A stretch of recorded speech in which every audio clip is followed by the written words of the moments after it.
IPL ఫైనల్లో Sunrisers Hyderabad బ్యాటర్లు బోల్తా కొట్టారు. కీలకమైన మ్యాచ్లో ఒక్కళ్ళు కూడా కనీసం 25 పరుగులు కూడా చేయలేకపోయారు. కేవలం 18.3 ఓవర్లలో 113 పరుగులకే ఆల్అవుట్ అయిపోయారు. ఐపీఎల్ చరిత్రలోనే ఫైనల్స్లో ఒక జట్టు చేసిన అత్యల్ప స్కోరు ఇదే. కెప్టెన్ కమిన్స్ చివరిలో చేసిన 24 పరుగులే హయ్యెస్ట్ స్కోర్ అంటే అర్థం చేసుకోవచ్చు ఎస్ఆర్హెచ్ బ్యాటర్లు ఎంత చెత్తగా ఆడారో.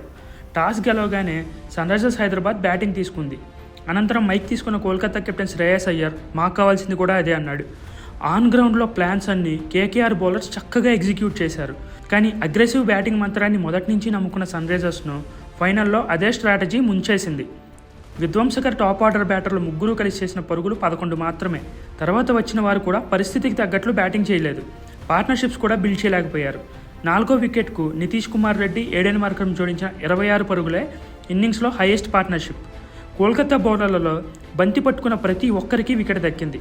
ఆండ్రే రసెల్ అత్యధికంగా 3 వికెట్లు తీసుకున్నాడు. 24,75,00,000 తీసుకున్న మిచెల్ స్టార్క్ కేవలం 4.7 ఎకానమీతో బౌలింగ్ చేసి 2 వికెట్లు పడగొట్టి వర్త్ వర్మ అనిపించాడు. మరి రైజర్స్ బౌలింగ్లో ఏమైనా మెరుపులు మెరిపిస్తుందేమో చూడాలి.